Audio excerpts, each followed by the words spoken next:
Blast से सैनिक के पैर में चोट लग गई, लेकिन उसने रुकने की हिम्मत नहीं की। अगर वह पकड़ा जाता तो यह मौत जितनी आसान नहीं होती। बदकिस्मती से उसे जर्मनों ने ढूंढ लिया। सैनिक जो जोर जोर से हाँफ रहा था, उसे अपनी किस्मत का एहसास हुआ। अचानक उसके दुश्मन ने गोली नहीं चलाई, बल्कि अपनी जेब में हाथ डाला। सैनिक घबरा गया। फिर दुश्मन ने भाप से पका हुआ बन निकाला।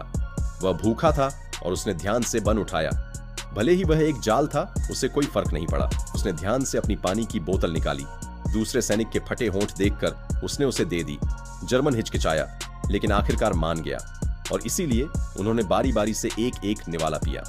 जब वे भर गए तो सैनिक ने चांदी के धागे का एक थैला निकाला, उसे सिर्फ कागज से लपेटा, लेकिन अचानक उसे एहसास हुआ कि उसके पास आग नहीं है। उसी समय माचिस की एक डिब्बी दी गई। सैनिक ने माचिस ली, सिगरेट जलाई, खुद एक कश लिया और दूसरे सैनिक को भी दी।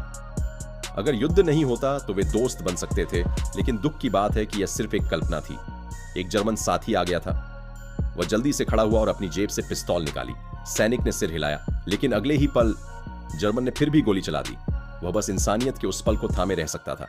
यही युद्ध की क्रूरता है। घिनौना युद्ध, प्लीज हमसे दूर रहो। दुनिया में शांति हो और आगे कोई युद्ध